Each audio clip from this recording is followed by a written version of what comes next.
الحمد لله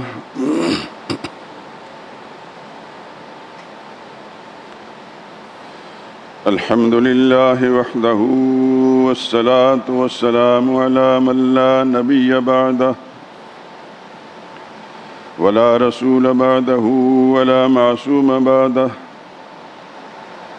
أما بعد فإن خير الحديث كتاب الله وخير الهدي هدي محمد صلى الله عليه وسلم وشر الأمور محدثاتها وكل محدثة بدعة وكل بدعة ضلالة وكل ضلالة في النار. أعوذ بالله من الشيطان الرجيم. بسم الله الرحمن الرحيم. قل إنني هداني ربي إلى صراط مستقيم دينا قيما ملة إبراهيم حنيفا وما كان من المشركين. قل إن صلاتي ونسكي ومحياي ومماتي لله رب العالمين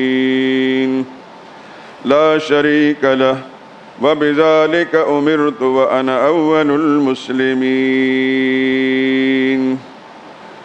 کہہ دیجئے کہ مجھے میرے پروردگار نے سیدھا راستہ دکھا دیا ہے، یعنی صحیح دین جو مذہب ابراہیم علیہ السلام کا، جو ایک اللہ ہی کے طرفدار تھے اور مشرکوں میں سے نہ تھے. یہ بھی کہہ دیجئے میری نماز اور میری عبادتیں اور میرا جینا اور میرا مرنا سب اللہ ہی رب العالمین کے لیے ہے، جس کا کوئی شریک نہیں، اور مجھ کو اسی بات کا حکم ملا ہے اور میں سب سے پہلے فرما بردار ہوں. سبحان ربک رب العزت عما یصفون وسلام علی المرسلین والحمد للہ رب العالمین.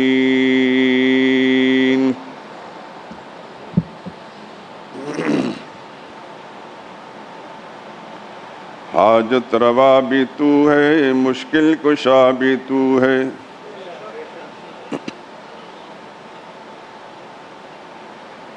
حاجت روا بھی تو ہے، مشکل کشا بھی تو ہے، خلاق دو جہاں ہے، سب کا خدا بھی تو ہے.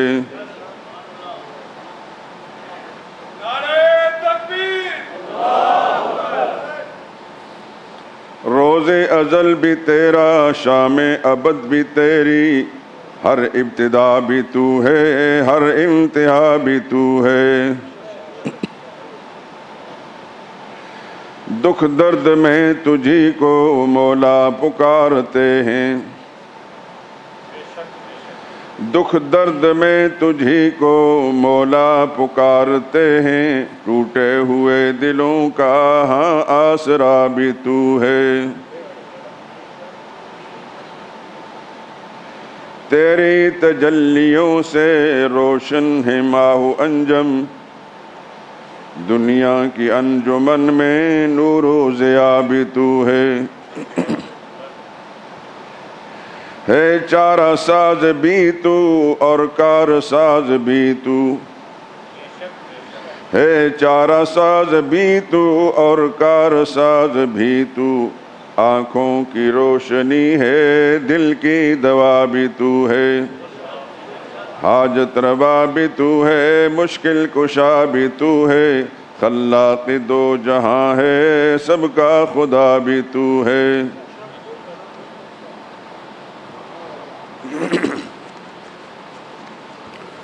درود پاک پڑھ لیں. اللہم صلی علی محمد وعلی آل محمد كما صليت على إبراهيم وعلى آل إبراهيم إنك حميد مجيد. اللهم بارك على محمد وعلى آل محمد كما باركت على إبراهيم وعلى آل إبراهيم إنك حميد مجيد. بزرگان محترم، برادران عزیز، یہ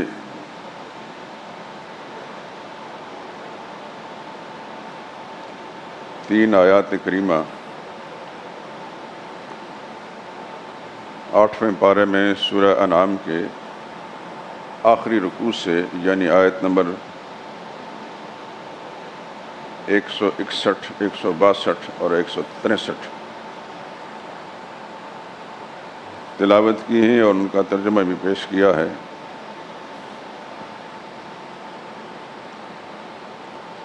یہ اسی مضمون کی تشریح ہے جو آیت الکرسی میں آپ اجمالاً سن چکے ہیں۔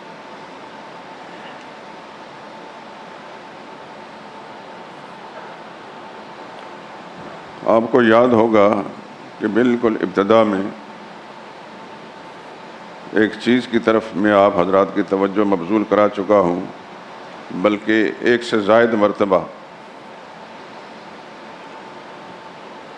کہ جب آپ کہتے ہیں کہ ہم اللہ کو واحد لا شریک مانتے ہیں، وحدہ لا شریک لہ، وہ اکیلا ہے، اس کا کوئی شریک نہیں، تو اس میں تھوڑی سی وضاحت میں نے عرض کی تھی کہ لا شریک ماننے کا مطلب یہ ہے کہ وہ اپنی ذات میں بھی اکیلا ہے، اس کا کوئی شریک نہیں، اپنی تمام صفات میں بھی اکیلا ہے، لا شریک ہے، اپنے اختیارات میں بھی وہ اکیلا ہے، اس کا کوئی شریک نہیں، اور اپنے حقوق میں بھی وہ اکیلا ہے، اس کا کوئی شریک نہیں۔ یہ جو کچھ میں عرض کر رہا ہوں یہ اللہ کی توفیق سے اتنا آسان کر کے میں پیش کر رہا ہوں کہ بہت ساری کتابیں ایسی ہیں کہ ان میں اسی مضمون کو بہت پھیلا کر بیان کیا ہے، لیکن عام فہم پھر بھی نہیں۔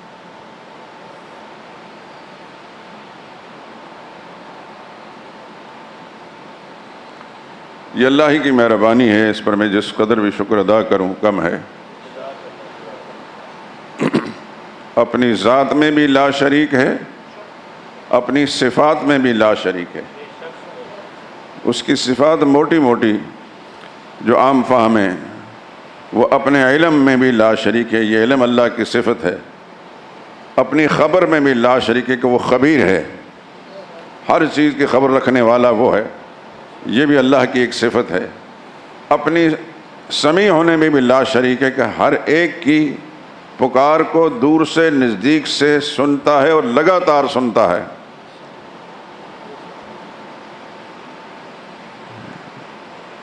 علماء اس کو کہتے ہیں، یہ انداز، یہ اسلوب، سمیع ہونا، خبیر ہونا، علیم ہونا، یہ صفت مشبہ ہے، یعنی اللہ تعالیٰ کی ایسی صفت ہے کہ مسلسل اور لگاتار ہے۔ ایک ہوتا ہے سامع، سننے والا، ایک ہوتا ہے سمیع۔ قرآن کریم میں انکا سمیع الدعا، کہ سامع جو ہے کبھی کوئی بات سنتا ہے، کبھی نہیں سن پاتا، اور اللہ تعالیٰ کی شان ایسی ہے کہ وہ ہر ایک کی پکار کو دور سے نزدیک سے لگاتار مسلسل سنتے ہیں، مسلسل سنتے ہیں۔ تو وہ سمیع بھی ہے، خبیر بھی ہے، بصیر بھی ہے، یہ ساری اس کی صفات ہیں، علیم بھی ہے۔ تو اپنی صفات میں بھی لا شریک ہے، یعنی کوئی شخص علیم نہیں، کوئی خبیر نہیں، کوئی بصیر نہیں، کوئی سمیع نہیں، کوئی علیم نہیں، یہ صفتیں صرف اللہ ہی کی ہیں۔ لگاتار ہر ایک کی خبر رکھنا یہ اللہ ہی کی شان ہے، ہر ایک کی بات اور پکار کو سننا یہ اللہ ہی کی شان ہے، ہر ایک چیز کی خبر رکھنا یہ اللہ ہی کی شان ہے، سب کچھ جاننا، مسلسل جاننا، اول سے لے کر آخر تک جاننا یہ اللہ کی شان ہے۔ اللہ کی ان شانوں میں، ان صفات میں کوئی اس کا شریک نہیں، اس لیے اللہ اپنی ذات میں بھی لا شریک ہے اور اپنے تمام صفات میں بھی لا شریک ہے۔ اپنے اختیارات میں بھی لا شریک ہے۔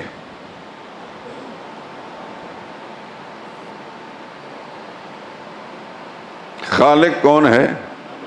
مالک کون ہے؟ رازق کون ہے؟ موت و حیات کا مالک کون ہے؟ عزت ذلت کا مالک کون ہے؟ زمین و آسمان کو بنانے والا اور نظام کو چلانے والا کون ہے؟ آسمانوں کو کس نے تھام رکھا ہے؟ اللہ ہی نے تھام رکھا ہے۔ یہ سب اس کے اختیارات کی باتیں ہیں۔ قرآن کریم میں ان اللہ یمسک السماوات والارض، اللہ ہی آسمان و زمین کو تھام رہا ہے۔ کبھی فرمایا وَيَمْسِكُ السَّمَاءَ أَن تَقَعَ عَلَى الْأَرْضِ، اس نے آسمان کو تھام رکھا ہے، زمین پر گرنے سے بچا رکھا ہے۔ یہ اس کی قدرت ہے، اس کی شان ہے۔ تو اللہ تعالیٰ اپنے اختیارات میں، قدرت میں بھی لا شریک ہے۔ موت، حیات، عزت، ذلت، بلندی، پستی، نفع، نقصان، رزق دینا، چھین لینا، پیدا کرنا، موت کے حوالے کر دینا، یہ سب کس کے اختیارات ہیں؟ اللہ ہی کے اختیارات۔ نہ کسی نبی کے اختیار میں، نہ کسی ولی کے اختیار میں، نہ کسی فرشتے کے اختیار میں۔ فرشتہ بھی جو کچھ کرتا ہے اللہ کی مرضی کا محتاج بن کر کرتا ہے۔ اللہ فرماتے ہیں تو کرتے ہیں، نہیں فرماتے تو نہیں کرتے۔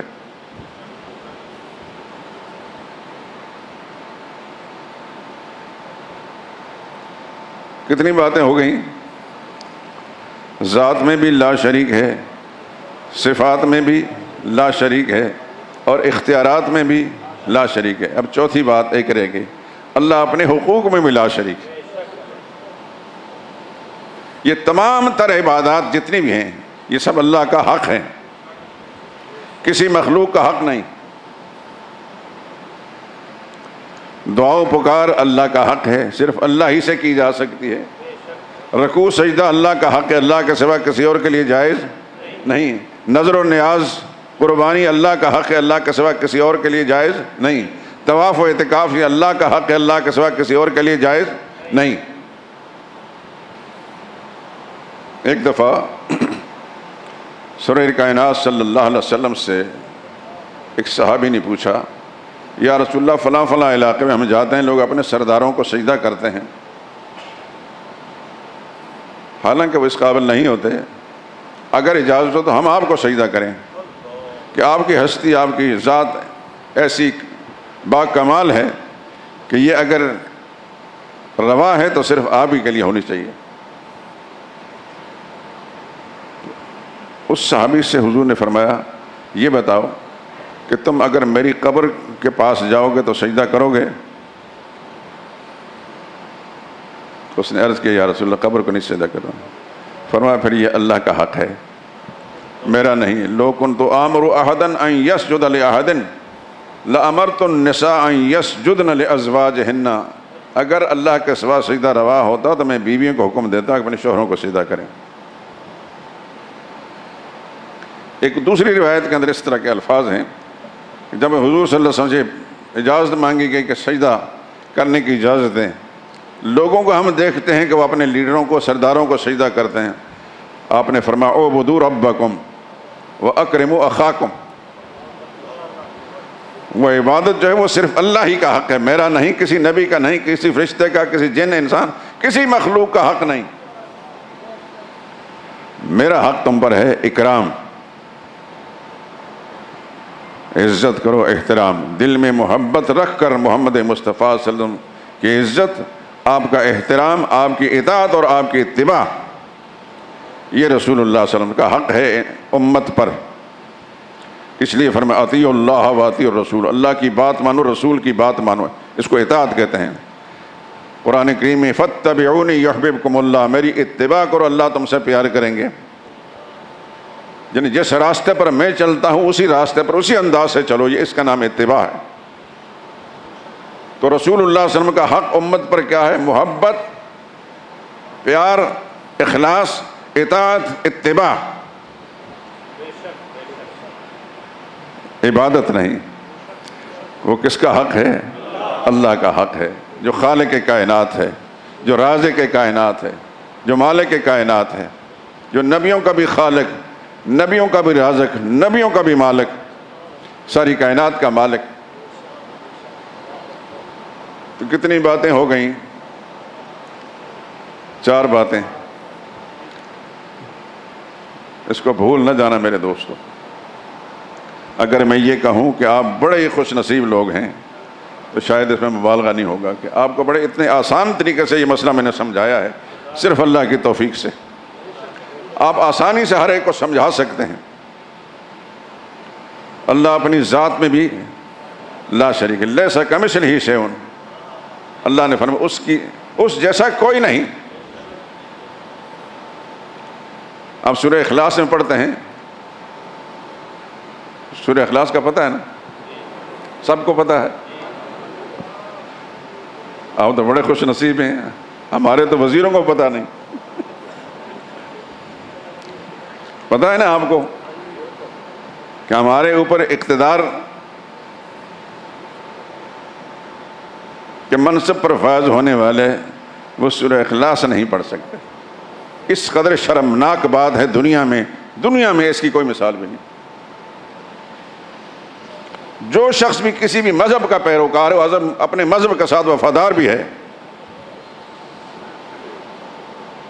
یہ بدقسمتی ہماری ہمارے اعمال کی شامت ہے. پچھلا دور، اس سے پچھلا دور، موجودہ دور، لگاتار یہ سارے کے سارے سب کو اللہ نے بے نقاب کر دیا. سورہ اخلاص نہیں پڑھ سکے. لیگیوں کا دور ہو، پپلیوں کا دور ہو، موجودہ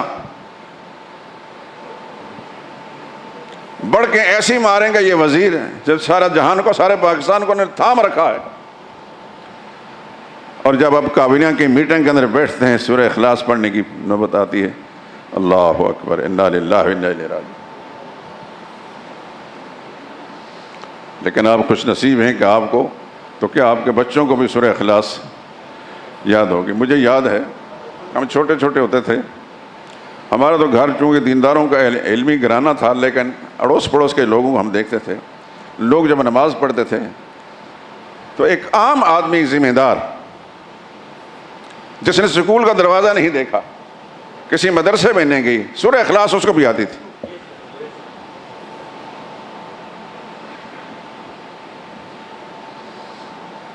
کیونکہ مسلمان تھے، مسلمان کے گھر میں پیدا ہوئے تو کم از کم کتنی چیزیں سکھائی جاتی تھی.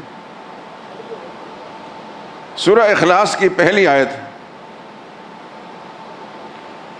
قل هو اللہ احد. کیا معنی اس کا؟ کہہ دیجئے کہ اللہ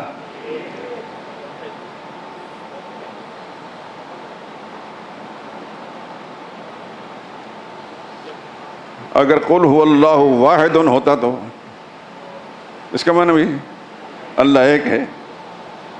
واحد بھی آتا ہے قرآن کریم میں، لیکن اس سورہ مبارکہ میں احد کا لفظ آتا ہے. یہاں ایک نہیں، اس کا معنی کہ یکتا ہے. آخر آپ پاکستان شریف میں رہتے ہیں جس کی قومی زبان اردو ہے. یہ الگ بات ہے کہ آتی نہیں ہے. میں نے حیث القوم ہمیں اردو بھی نہیں آتی. میں خود اپنے بارے میں کہتا ہوں، مجھے اکثر و بیشتر کچھ لکھتا ہوں تو الفاظ کا جو تلفظ ہے اس کے لیے مجھے پھر لغت دیکھنی پڑتی ہے.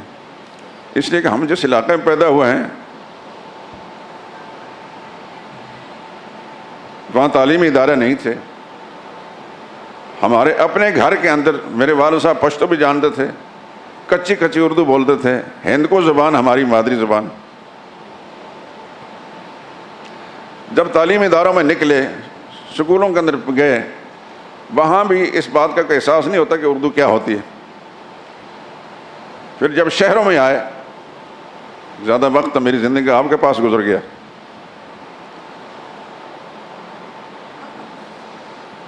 بیس 21 سال کی عمر میں یہاں آیا تھا، اب 60 سے اوپر ہے تو زیادہ وقت تو یہاں گزر گیا. یہاں مجھے بہت سے نشیب و فراز دیکھنے پڑے. اردو غلط بولتے تھے. ایک دفعہ میں ایک کتاب لینے کے لیے یہاں انارکلی کے ساتھ وہ جو کچہری روڈ ہے اس میں ایک کتب خانہ تھا. وہاں چودھری عبدالحمید صاحب تھے، ہمارے نمازی تھے. اللہ ان کو جنت نصیب کرے، بڑے پڑھے لکھے انسان تھے۔ کوئی بات ہوئی تو میری زبان سے نے کہا یہ غلط ہے، لیکن مجھے اپنی غلطیوں کا احساس ہے۔ انہوں نے فرمایا بڑے مسکراتے ہیں، غلط بھی غلط ہے، غلط بھی غلط ہے، اس کا احساس عام طور پر نہیں ہوتا، میری طرح کے مولویوں کو بھی نہیں ہوتا۔ یہ لفظ غلط نہیں ہے، غلط ہے۔ میں عرض کر رہا ہوں کہ اردو زبان بھی ہمیں صحیح نہیں آتی۔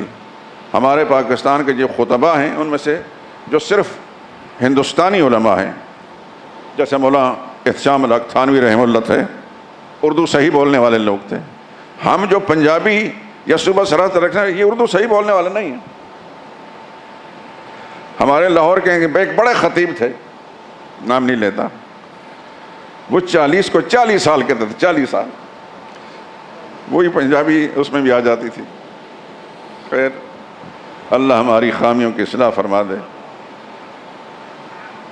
تو قل هو اللہ احد یہاں معنی ہوگا یکتا، ایک نہیں۔ یکتا اسے کہتے ہیں کہ کسی بھی پہلو سے کوئی اس جیسا نہ ہو۔ یکتا اسے کہتے ہیں کہ کسی بھی پہلو سے اس جیسا کوئی بھی نہ ہو۔ تو اللہ ایک نہیں، وہ یکتا ہے۔ اور پھر اگلے ہی جملے میں اللہ الصمد، اس کا معنی بڑا آسان نہیں ہے۔ ہمارے استاد الاساتذہ مولانا حسین علی صاحب رحمۃ اللہ تعالیٰ علیہ اس کا معنی کرتے تھے، صمد اس ذات کو کہتے ہیں کہ جس کی طرف ہر ایک ہر وقت ہر چیز میں محتاج ہو، اور وہ کسی کی طرف کسی وقت کسی چیز میں محتاج نہ ہو۔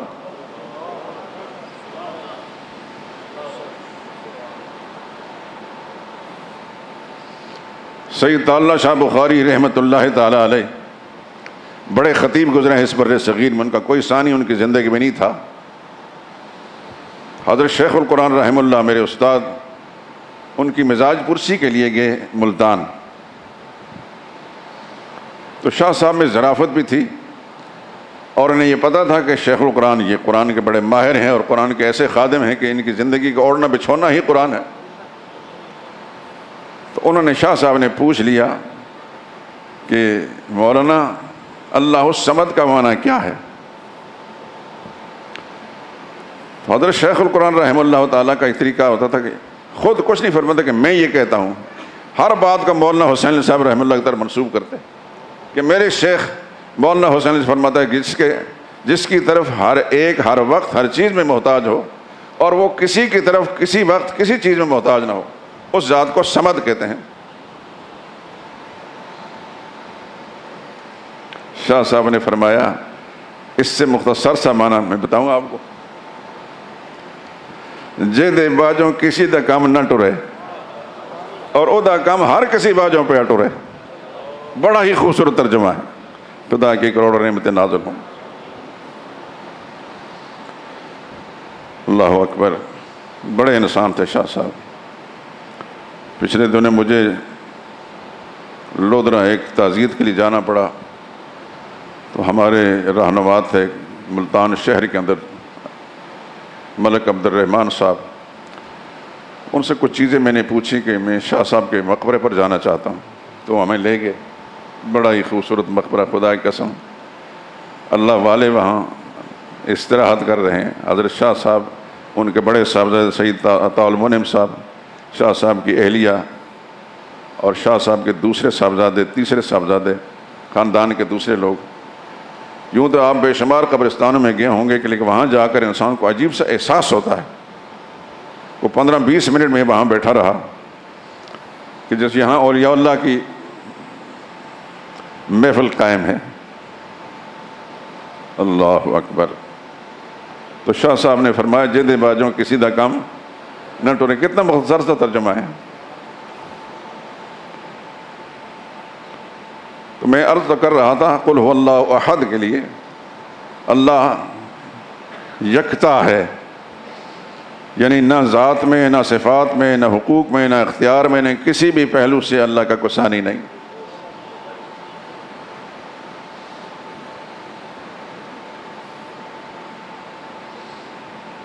دیکھ ہم کہتے ہیں نا اللہ ایک ہے، ایک میں بھی ہوں، ایک آپ بھی ہیں، دنیا کا ہر انسان ایک ہے، لیکن ہم قسم کے ایک ہیں، ہم بہت سارے اکائیوں کا مجموعہ ہیں، ہمارے ہاتھ بھی ہیں، ہماری آنکھیں بھی ہیں، ہماری ناک بھی ہے، ہماری زبان بھی ہے، ہمارے ہونٹ بھی ہیں، قدم بھی ہیں، دل بھی ہے، دماغ بھی ہے، بہت ساری چیزوں کا مجموعہ بن کر، لیکن ذات باری کے لیے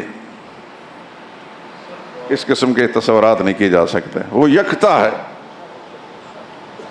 میں چھوٹا سا تھا، میرے والد صاحب رحمۃ اللہ تعالیٰ علیہ عربی زبان میں ایک جملہ پڑھتے تھے کہ اللہ کون ہے، بعد میں سمجھ، اس وقت سمجھ نہیں آتی تھی، بعد میں سمجھ آئی، یاد بھی ہے۔ اللہ کون ہے؟ هو علم لذات واجب الوجود المستجمع لجمیع صفات الکمال المنزہ عن النقصان والزوال۔ انہوں نے جب کہیں سے پڑھا ہوگا کسی عالم سے تو وہی الفاظ انہوں نے یاد کی اور ہمیں سنا ہے، ان کی باتیں یاد تو رہ گئیں لیکن ترجمہ نہیں آتا تھا۔ وہ عالم، وہ پہچان ہے اس ذات کی، نشانی ہے اس ذات کی، لذات واجب الوجود، ایسی ذات کی کہ جو واجب الوجود ہے۔ یہ سمجھ میں نہیں آیا ہوگا، واجب الوجود اسے کہتے ہیں کہ وہ ازل سے ہے ابد تک ہے، اس کا وجود کسی کا دیا ہوا نہیں۔ دنیا کے ہر چیز کا جو وجود ہے اس کا اپنا نہیں، وہ اللہ کی بھیک ہے، اللہ کی عطا ہے۔ ازل سے ابد تک کوئی نہیں سوائے اللہ کے، تو واجب الوجود اس ذات کو کہا جاتا ہے کہ اس کا وجود ذاتی ہے، کسی دوسرے کا دیا ہوا نہیں، اور ازل سے ابد تک ہے، نہ اس کی کوئی ابتدا ہے نہ کوئی انتہا ہے۔ المستجمع لجمیع صفات الکمال، کہ وہ مجموعہ ہے تمام کمالات والی صفات کا، جتنے بھی دنیا میں کمالات کا تصور ہو سکتا سب ذات باری میں۔ المنزہ عن النقصان والزوال، نقصان و زوال سے وہ پاک ہے، یہ ہے اللہ۔ عرض یہ کر رہا تھا کہ آپ نے اس سارے عرصے کے اندر جو بات بار بار سنی کہ اللہ اپنی ذات میں بھی واحد ہے، لا شریک ہے، اپنی صفات میں بھی واحد ہے اور لا شریک ہے، اپنے اختیارات میں بھی۔ پچھلے دنوں کے اندر اختیارات کی کافی ساری باتیں ہوتی رہیں، گو کہ یہ مسئلہ اتنا تفصیل طلب ہے کہ اس کے لیے برسوں گزر سکتے ہیں۔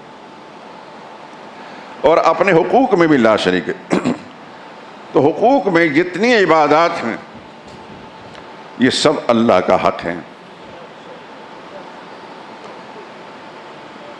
آپ سبحان اللہ کہتے ہیں، الحمدللہ کہتے ہیں، لا الہ الا اللہ کہتے ہیں، اللہ اکبر کہتے ہیں، لا حول ولا قوت الا باللہ کہتے ہیں، یہ سب اذکار جتنے بھی ہیں اس کا حقدار کون ہے؟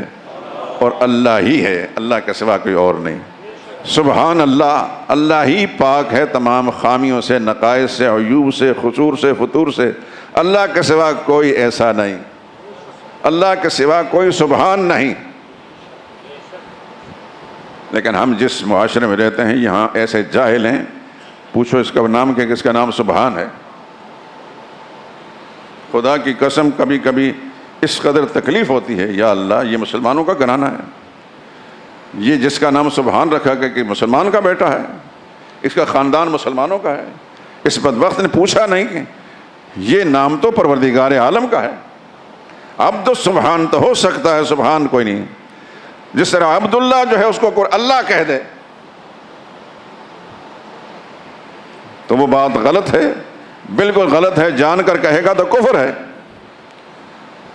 عبد القادر کو قادر کہنا بھی جرم ہے، لیکن یہاں سب کچھ چلتا ہے۔ ہماری مسلمانی میں کوئی فرق نہیں پڑتا، ہم کتنا بھی کفر بک لیں، ہماری مسلمانی میں کوئی فرق نہیں پڑتا، خیر سے ہم مسلمان ہیں۔ یاد رکھیے میرے دوستو، بچوں کا نام رکھتے وقت بہت محتاط، خود سمجھ میں آتا ہے تو خدا کی نعمت ہے، اللہ کا انعام ہے. نہیں آتا تو کسی صاحب علم سے پوچھیں. حدیث کی کتابوں کے اندر کتاب الاسامی، ناموں والے کے بارے میں مستقل ابواب ہیں، رسول اللہ صلی اللہ علیہ وسلم کی تعلیمات ہیں.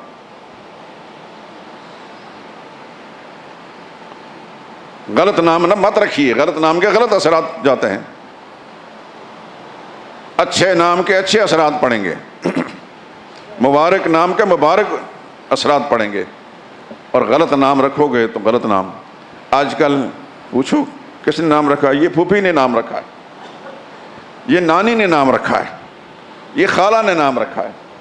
ان کی خوشنودی، ان کی دلجوئی کی خاطر جو اول پھول جو کچھ نام رکھ دیا بس قبول کر لیا، پتہ ہے نہیں کسی چیز کا. میں نے شاید آپ کو سنا ہوگا کہ ہمارے ملک میں نبی کریم صلی اللہ علیہ وسلم کا اسم گرامی آئے تو لوگ نام اتنا پیارا لگتا ہے کہ اپنے انگوٹھے چومتے ہیں. حضور سے محبت کا اظہار کر اپنے انگوٹھے چومتے ہیں.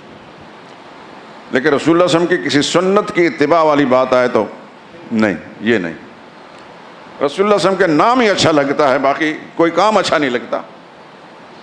ہمارے ہاں ایک لڑکا جو بھی یہاں بیٹھا ہے، بیٹا میرا حافظ محمد، یہ جب پیدا ہوا تو کو ملنے والی عورتیں گھر میں آئیں. آپ حضرات کو کہانی سنانے کا مقصد یہی ہے کہ آپ بھی ذرا ہوشیار ہو جائیں. بچے کیا نام رکھا؟ محمد. بلکہ ولادت سے پہلے میں نے اپنی اہلیہ سے بات کی کہ اگر اللہ نے بیٹا دیا، انہوں نے خود کہہ دیا میں نے نام تجویز کر لیا ہے. کیا نام ہے؟ محمد نام. میں نے کہا بس کام تمام ہو گیا ہے، اس سے آگے گنجائش ہی کوئی نہیں. خدا نے دے دیا محمد. عورتیں پوچھتے کیا نام رکھا؟ محمد. کیا؟ یہ ان کا اسلوبی گفتگو ہے. کیا؟ محمد. کیا کہا؟ محمد نام رکھا. صرف محمد؟ جی ہاں محمد. صرف محمد. یہ ان عورتوں کا مکالمہ ہے. اگر وہ مسلمان کے گھر میں پیدا ہو کر اسلامی تعلیمات سے آشنا ہوتی تو پہلا جملہ سننے کے ساتھ اللہ کا شکر ادا کرتے، ان کو تعجب نہ ہوتا. ہماری ایک عزیزہ ہے، اس پوتے کا نام محمد. مجھ سے پوچھا، میں نے کہا محمد رکھ لیا. وہ بچہ بیمار ہوا، ڈاکٹر کے پاس گیا، بتاؤ اس کا نام کیا ہے؟ اس نے کہا محمد. کہنے کہ یہ کیسا نام رکھ لیا؟ یہ ڈاکٹر ہے، یہ کیسا نام رکھ لیا؟ ان کی کیا خرابی ہے اس کے اندر؟ کہتے یہ تو بڑا بھاری نام ہے. کہنے لگے بھاری نام ہے یا ہلکا نام ہے، ہم ہی اس کو برداشت کریں گے. میں آپ سے علاج کروانے آئی ہوں، آپ سے مسئلہ پوچھنے نہیں آئی. کس کس بات کا رونا روئے میرے دوستو؟ جن کو ہم پڑھا لکھا سمجھتے ہیں ان میں جہالت ان کے رگوں کے اندر راسخ ہو چکی ہے. کیا تعلیم انہوں نے حاصل کی ہے؟ محمد مصطفیٰ صلی اللہ علیہ وسلم سے پیار کا اظہار تو بڑا ہے، لیکن آپ کی پاکیزہ تعلیمات کے ساتھ کوئی تعلق بھی ہماری عملی زندگی میں نہیں. آئیں اپنے مقصد کی طرف. اللہ اپنے حقوق میں بھی لا شریک ہے. اللہ کے حقوق میں سے سجدہ اللہ کا حق ہے. لا تسجدوا للشمس ولا للقمر.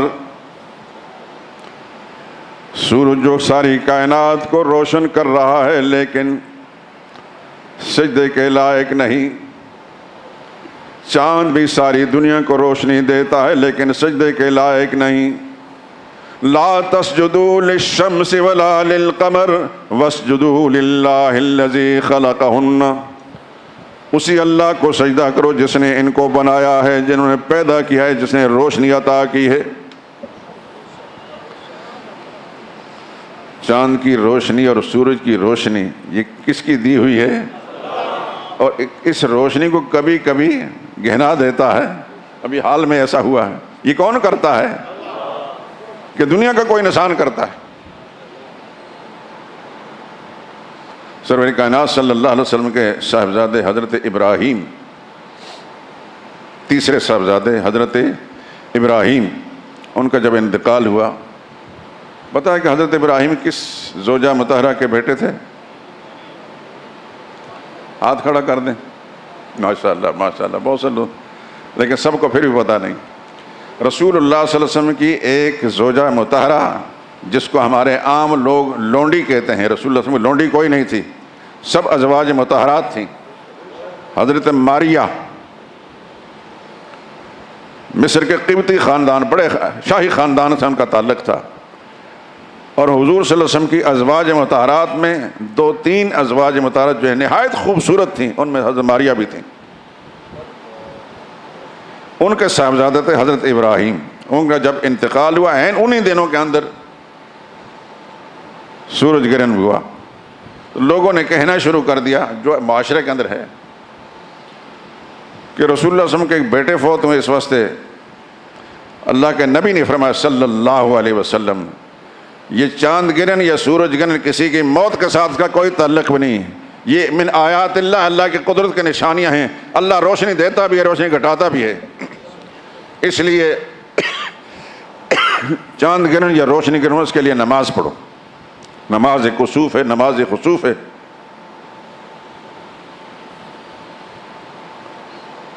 چاند گرہن ہو تو نماز خسوف ہے، سورج گرہن نماز کسوف ہے، رسول اللہ صلی اللہ علیہ وسلم کی تعلیمات ہیں۔ جیسے بارش نہ ہو تو نماز استسقاء ہے۔ کان رسول اللہ صلی اللہ علیہ وسلم، ایک صحابی فرماتے ہیں کہ حضور صلی اللہ علیہ وسلم اذا حضب امر فزع الی الصلاۃ، جب بھی کوئی مشکل درپیش ہوتے فوراً نماز طرف متوجہ ہوتے۔ کورونا سے لڑنا ہے، ہمارے جاہل، اصلی نسلی جاہل بڑے بڑے مناصب نے کورونا سے لڑنا ہے۔ اگر یہ آفت ہے اللہ کی طرف سے، تم کون ہو؟ تمہارے آباء و اجداد مل کر بھی اللہ کے کسی فیصلوں کو نہیں بدل سکتے۔ اگر یہ قدرتی معاملہ ہے تو پھر خدا کے ساتھ رجوع کرنا پڑے گا۔ قدرتی آفات تمہارے مقابلے سے ہی ختم ہوں گی، اللہ کے طرف رجوع کرنے سے، اللہ سے فریاد کرنے سے، اللہ سے معافی مانگنے سے یہ قدرتی آفات جائیں گی۔ اور اگر یہ کسی مہربان کی کوشش ہے تو پھر اس پر میں تبصرہ نہیں کروں گا۔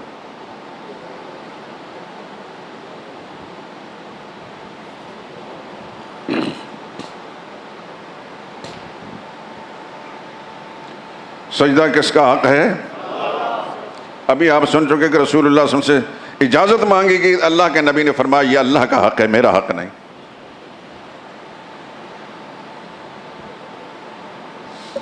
رکوع کس کا حق ہے؟ قیام ہاتھ باندھ کر کھڑے ہونا یہ اللہ کا حق، رکوع اللہ کا حق، سجدہ اللہ کا حق۔ آپ جب التحیات میں بیٹھتے ہیں، تشہد پڑھتے ہیں تو کیا الفاظ پڑھتے ہیں؟ التحیات للہ والصلوات والطیبات، تمام زبانی عبادتیں بھی صرف اللہ کے لیے، تمام حمد و ثنا، ذکر، اذکار، تسبیح و تحمید، تحلیل، یہ سب اللہ کا حق ہے۔ زبانی عبادتیں بھی صرف اللہ کے لیے، والصلوات، تمام بدنی عبادتیں بھی۔ بدنی عبادات میں نماز بھی ہے، بدنی عبادات کے اندر طواف بھی ہے، بدنی عبادات کے اندر روزہ بھی ہے، بدنی عبادات کے اندر اعتکاف بھی ہے۔ تمام زبانی عبادتیں بھی صرف اللہ کے لیے، تمام بدنی عبادتیں بھی صرف اللہ کے لیے، والطیبات، تمام مالی عبادتیں بھی۔ میں حیران ہوں، نماز کے اندر الصلوات پڑھ لیا اور بعد میں غیر اللہ کے نام کے نیازیں میں دینا شروع کر دیتے ہیں۔ کیسی نمازیں ہیں؟ یعنی ایک رسم تھی وہ کر لی، کوئی پہچانا نہیں، سمجھا نہیں کہ میں کیا کہہ کر آیا ہوں، اللہ کے ساتھ کیا معاہدہ کیا۔ نماز میں سورہ فاتحہ ایاک نعبد و ایاک نستعین، یا اللہ صرف تیری عبادت ہوگی، اور عبادت میں کوئی ایک قسم نہیں، ساری عبادتیں یا اللہ صرف تیرے لیے۔ و ایاک نستعین، صرف تیری ذات سے مرادیں مانگی جائیں گی۔ التحیات للہ والصلوات والطیبات، ساری زبانی عبادتیں اللہ کے لیے، بدنی عبادتیں اللہ کے لیے، مالی عبادتیں اللہ کے لیے۔ باہر نکل کر داتا صاحب پر چڑھاوے چڑھانے جا رہے ہیں، اس کی نماز ہے؟ جو اللہ کا حق تھا خدا کے مخلوق کو دے رہا ہے۔ خود محمد مصطفیٰ صلی اللہ علیہ وسلم سے پوچھا کہ اللہ کا نبی نے فرمایا وہ اللہ کا حق ہے، سجدہ اللہ کا حق، اللہ کے سوا کسی اور کے لیے جائز نہیں۔ اگر کوئی کسی کے لیے روا ہوتا تو محمد مصطفیٰ صلی اللہ علیہ وسلم کے لیے ہوتا۔ اگر انہوں نے صاف لفظوں میں فرما دیا کہ میرا حق نہیں اللہ کا حق ہے، تو پھر کون ہے دنیا میں اللہ کے حق کو استعمال کرنے والا یا اس کو دیا جا سکے؟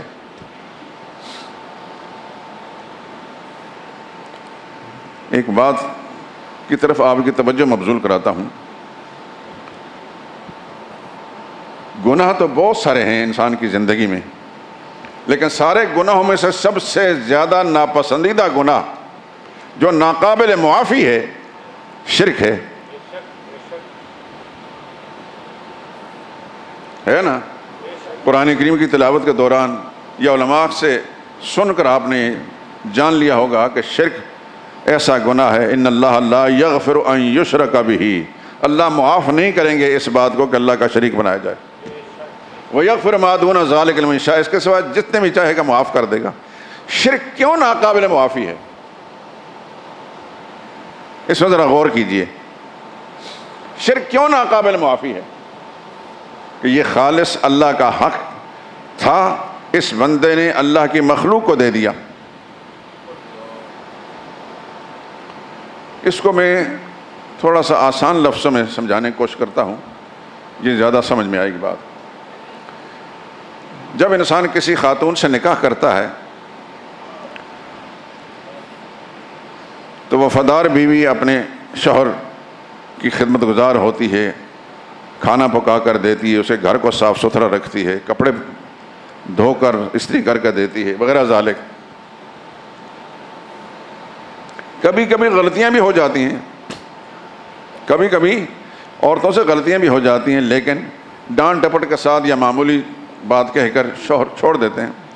ان کو پتہ ہوتا ہے کہ بھائی یہ انسان ہے، انسان سے غلطی ہو جاتی ہے، لیکن انہی غلطیوں میں سے اگر وہی بیوی جو بڑی وفادار تابعدار، لیکن اگر کسی غیر مرد کو اپنے گھر میں بلا کر اس کے ساتھ بدکاری کرنے لگ جائے اور یہ سب کچھ اس کے شوہر کو معلوم ہو جائے، ایمانداری سے بتائیں کوئی غیرت مند انسان دنیا میں ایسا ہے جو اس کو برداشت کرے گا؟ عورت کی بڑی بڑی غلطیاں معاف ہو سکتی ہیں، لیکن یہ غلطی ایسی ہے کہ اس کو کوئی انسان معاف نہیں کر سکتا۔ اس کی وجہ یہ ہے کہ عورت کے وجود سے نفع حاصل کرنا یہ مرد اپنا ایسا حق سمجھتا ہے کہ اس حق کو نہ اپنے بھائی کو دینے کے لیے تیار ہے، نہ اپنے مخلص دوست کو دینے کے لیے تیار ہے، نہ کسی افسر کو دینے کے لیے تیار ہے۔ غیرت مند اگر مرد ہے تو اس حق کے اندر کسی کو شریک نہیں کر سکتا۔ اس لیے اگر کوئی ایسا کرے گا تو اس کو مارنے کے لیے تیار ہو جاتا، مار دیتا ہے۔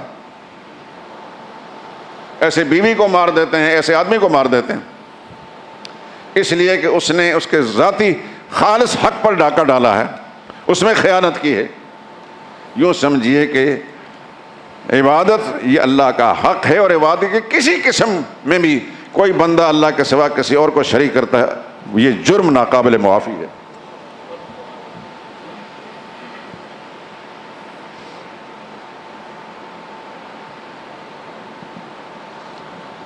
اسی لیے اللہ پاک نے شرک کے لیے قانون بنا دیا کہ مشرک کو معاف نہیں کروں گا۔ انہ من یشرک باللہ فقد حرم اللہ علیہ الجنہ، یہ اعلان بھی کر دیا رب العالمین، جس نے بھی اللہ کا شریک کسی کو بنا اللہ نے اس پر جنت حرام ٹھہرا دی ہے۔ یہ اعلان اللہ نے فرمایا، مشرک پر جنت حرام ہے۔ مشرک بیوی ہے تو ناقابل معافی ہے، پیغمبر کی بیوی ہو، پیغمبر کا بیٹا ہو، پیغمبر کا باپ ہو، پیغمبر کا چچا ہو، اللہ نے ساری مثالیں بیان کر دیں کہ ناقابل معافی۔ ابراہیم علیہ السلام کتنے عظیم پیغمبر ہیں، ان کا باپ مشرک تھا، ابراہیم علیہ السلام نے التجا بھی کی،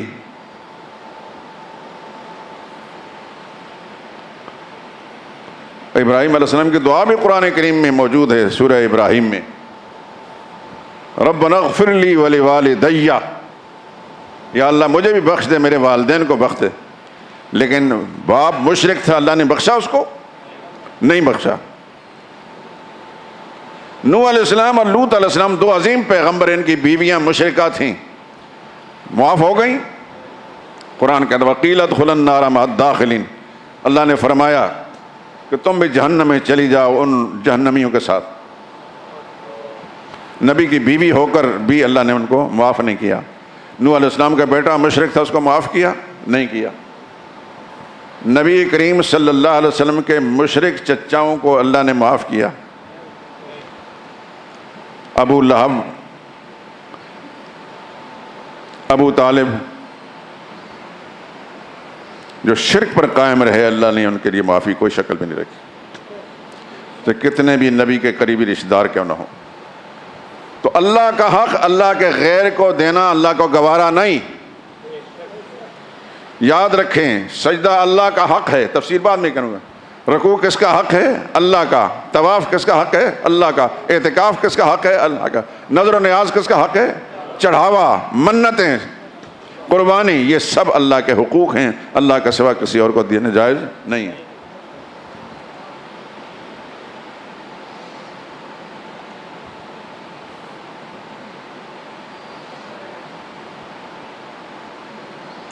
اس لیے آپ حضرات اپنے حلقوں کے اندر، اس میں سب سے پہلے آپ کا اپنا گھر ہے، یہ ٹٹولیں کہ آپ کے گھر کے اندر مثلا آپ کی اہلیہ محترمہ، اس کے عقیدے میں شرک تو نہیں، کہیں اپنے خاندان سے، آباء و اجداد سے یہ کمزور عقیدہ لے کر تو نہیں آئی ہیں، تو سب سے پہلا آپ کا فرض یہ بنتا ہے کہ عقیدہ صاف کریں۔ یہ مرد کا حق ہے، جس کو اللہ نے اپنی رحمت سے دین کی سمجھ دے دی، توحید اور شرک کا فرق اس کو اللہ نے بتا دیا، اس کا حق بنتا ہے، اس کا فرض بنتا ہے کہ اپنی بیوی کی اصلاح کرے، اپنے بچوں کی اصلاح کرے، اپنے بہن بھائیوں کی اصلاح کرے۔ ماں باپ کے عقیدے میں بھی اگر شرک ہے تو پوری کوشش کر کے ان کو شرک سے پاک کرے۔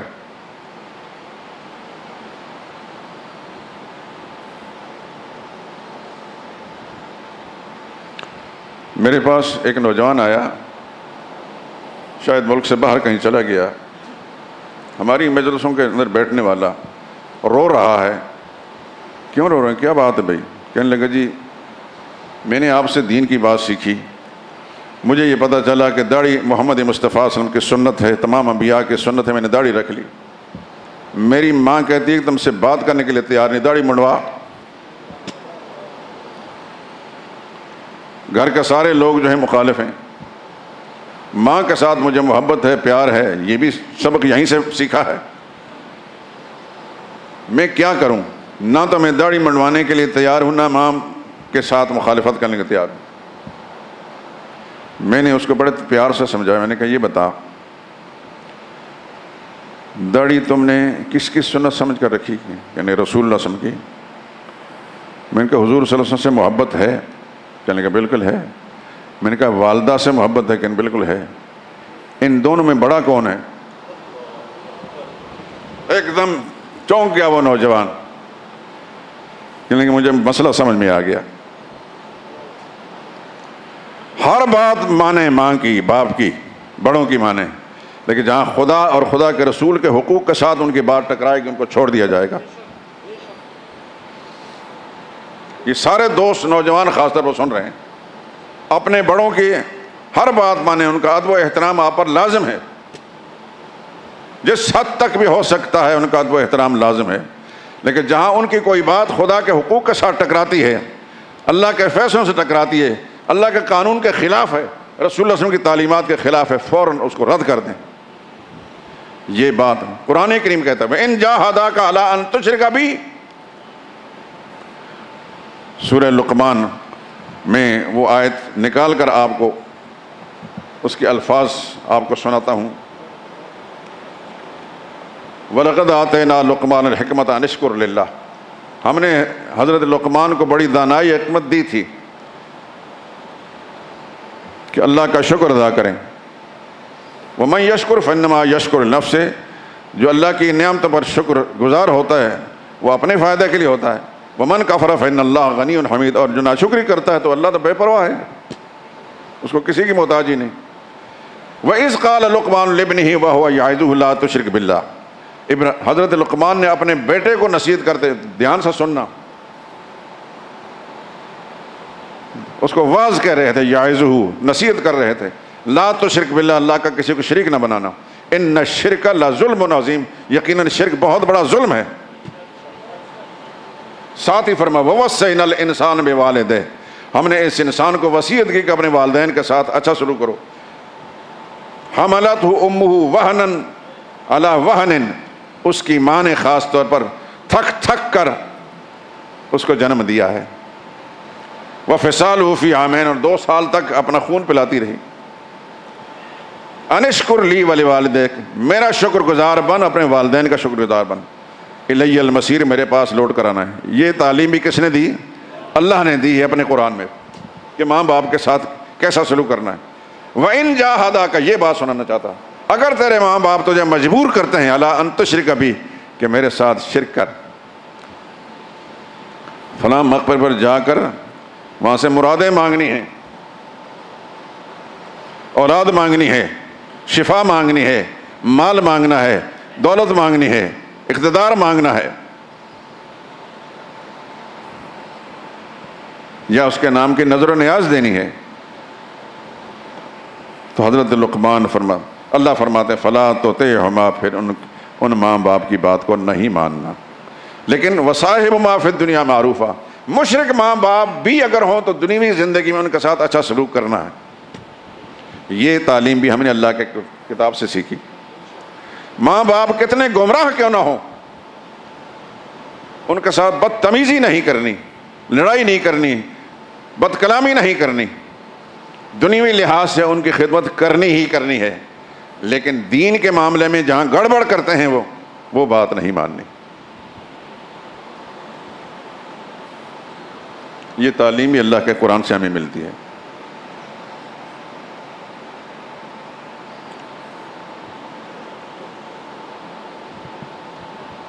تو توحید کا مسئلہ، عقیدے کی صحت کا مسئلہ، یہ سب سے زیادہ اہم ہے۔ آپ حضرات کاروبار کریں، اللہ برکتیں دے، نوکریاں کرتے ہیں، خدا اس کے اندر آپ کو برکتیں عطا فرمائے، لیکن مسلمان ہونے کے ناطے سے آپ کی ذمہ داری بنتی ہے کہ گھر میں جا کر ٹٹولیں اپنے گھر والوں کے عقیدوں کو، اپنی اہلیہ محترمہ، اپنے بہن بھائی، اپنے بچے، اپنے ماں باپ، اپنے رشتہ دار، آپ کے تعلقدار، دوست احباب، محلے دار، یہ سب کی ذمہ داری آپ پر ہے کہ آپ دیکھتے ہیں کہ ان کے عقیدے میں ضعف موجود ہے، کمزوری موجود ہے، آپ اپنا فرض ادا کریں۔ ہو سکتا ہے کہ والد صاحب ڈانٹ دیں، ماں ڈانٹے کہ تو کون ہوتا ہے ہمیں سمجھانے والا، ڈانٹ کھا لیں، لیکن مسئلہ سمجھائیں ان کو، مسئلہ سمجھائیں ان کو۔ جس طرح آپ نہیں چاہتے کہ آپ کی آنکھوں کے سامنے وہ آگ میں جل جائیں، یقیناً وہ کہ شرک میں ہوگا تو خدا ان کو آگ میں ڈالے گا۔ قرآن کا فیصلہ غلط نہیں ہو سکتا۔ انہ من یشرک باللہ فقد حرم اللہ علیہ الجنہ ومأواہ النار، جس نے اللہ کا شرک کیا اللہ نے اس پر جنت حرام کی اور اس کا ٹھکانہ آگ ہے۔ اگر نہیں چاہتے کہ میرا بیٹا، میری بیوی، میرے ماں باپ، میرے دوست احباب آگ میں جلیں، اس دنیوی آگ سے بچانے کے لیے آپ سر توڑ کوشش کرتے ہیں، جہنم کی آگ سے کئی ہزار گنا زیادہ سخت ہے، اس سے بچانے کی بھی فکر کریں، پیار سے۔ ہمارے قاضی نور محمد صاحب رحمۃ اللہ تعالیٰ علیہ، قاضی عصمت اللہ صاحب کے والد تھے، ان کا ایک جملہ قاضی صاحب فرمایا کرتے تھے، قاضی صاحب بھی دنیا سے اللہ کو پیارے ہو گئے، خدا کی سب خاندان پر رحمت نازل ہوں، کہ فرماتے تھے پنجابی میں، ابا جی فرمانے سے، مجھے پنجابی نہیں آتی مصیبت، مسئلہ ماری دا نہیں ہوتا، مسئلہ سمجھائی دا ہوتا۔ مجھے یہ جملے یاد رہ گئے، 50 سال سے زیادہ پہلے کی بات ہے۔ مسئلہ ماری دا نہیں ہوتا، مسئلہ سمجھائی دا ہوتا۔ تو مسئلہ مارے نا، سمجھائیں، سمجھانے کے لیے جو بہتر سے بہتر طریقہ آپ اختیار کر سکتے ہیں کریں، اور ساتھ ساتھ اللہ تعالیٰ سے مدد مانگی، یا اللہ میری بات اس کے دل میں ڈال دینا۔ میں ایک بات کہہ کر ختم کرتا ہوں۔ ہمارے پاکستان کے ایک بہت بڑے عالم تھے مولانا یوسف بنوری رحمۃ اللہ تعالیٰ علیہ۔ اس زمانے میں ان کو پتہ چلا کہ مصر کے ایک عالم ہیں علامہ طنطاوی، بہت بڑا انسان تھا، جدید و قدیم علوم کا فاضل، انہوں نے ایک کتاب لکھی تفسیر میں، اس کا نام جواہر القرآن، اور اس کے اندر انہوں نے کچھ سائنسی علوم ایسے بھر دیے کہ جس کے اندر جو قرآن کے بنیادی اصولوں سے ٹکراتی باتیں. اب چونکہ بہت بڑا آدمی ہے اس کو کون سمجھائے؟ بڑے آدمی کو جس کو اپنے علم پر بھی گھمنڈ ہو اس کو چھوٹا آدمی کون سمجھا سکتا ہے؟ علامہ بن نوری رحمۃ اللہ تعالیٰ بے چین تھے کہ یہ کتاب اگر اس پر نکیر نہ کی گئی اور شخص کو نہ سمجھائے گا دنیا کی گمراہی کا سامان بنے گی. چنانچہ یہاں سے گیا عمرہ کرنے کے لیے. طواف کعبہ کرنے کے بعد غلاف کعبہ پکڑ کر یہ بات اللہ سے دعا مانگی، یا اللہ دنیا کے ایک بہت بڑے عالم کا مسئلہ سمجھانے جا رہا ہوں، میری بات اس کے دل میں ڈال دینا. چنانچہ اس کے بعد فاروق مصر گئے اور علامہ طنطاوی سے جا کر ملے. چونکہ مولانا بن نوری رحمۃ اللہ تعالیٰ عربی اس انداز سے بولتے تھے کہ عرب بھی حیران رہ جاتے تھے. بہت بڑے عالم تھے، پٹھان تھا یہ، کراچی میں بن نوری ٹاؤن جو ہے انہی کے مدرسے پر جامعۃ العلوم الاسلامیہ. ابھی حال میں مفتی نعیم صاحب جو یہ انہی کے شاگرد تھے. مولانا بن نوری رحمۃ اللہ تعالیٰ علیہ جب ان کو ملے ان کو جا کر عربی زبان میں ان کو بات کہ یا شیخ آپ کی کتاب میں فلاں غلطی ہے، فلاں غلطی ہے، فلاں غلطی ہے، قرآن و حدیث کے اصولوں سے ٹکراتی ہے. چونکہ اللہ سے دعا مانگ کر گئے تھے اللہ نے ان کی بات اس کے دل میں ڈالی. اور یہ مضمون بہت پہلے میں نے چٹان اخبار میں پڑھا تھا، مولانا بن نوری کا تذکرہ کیا تھا شور سے مرحوم نے، کہ وہ بار بار علامہ طنطاوی کہتے یا شیخ اور بتائیں میری غلطیاں کون سی ہیں. تو جب انسان اخلاص نیت کے ساتھ کسی کو بھٹکے ہوئے کو سمجھاتا ہے نا تو اللہ کی مدد بھی اس پر آتی ہے. اللہ سے دعا بھی مانگا یا اللہ میں تیری مرضی پوری کرنے کے لیے اس بات کو سمجھا رہا ہوں اپنے باپ کو، اپنی ماں کو، چچا کو، ماموں کو، خالو کو، یا رشتہ دار میں سے کوئی اور بھی ہے یا محلے داروں میں سے، واقف کاروں میں سے، تو یقیناً آپ نیک نیتی سے کوشش کریں گے تو میرا رب ان کو، ہاں اگر اللہ نے ان کے دلوں پر مہر لگا دی ہے تو جس کے دل پر مہر لگ چکی ہو اس کے لیے تو فیصلے بدلتے نہیں. لیکن اگر مہر نہیں لگی تو آپ کی کوششوں سے انشاءاللہ راہ راست پر آ جائے گا. اس کی زندگی بھر کی نیکیاں جو ہے آپ کے نام اعمال میں لکھی جائیں گی. وآخر دعوانا الحمدللہ رب العالمین.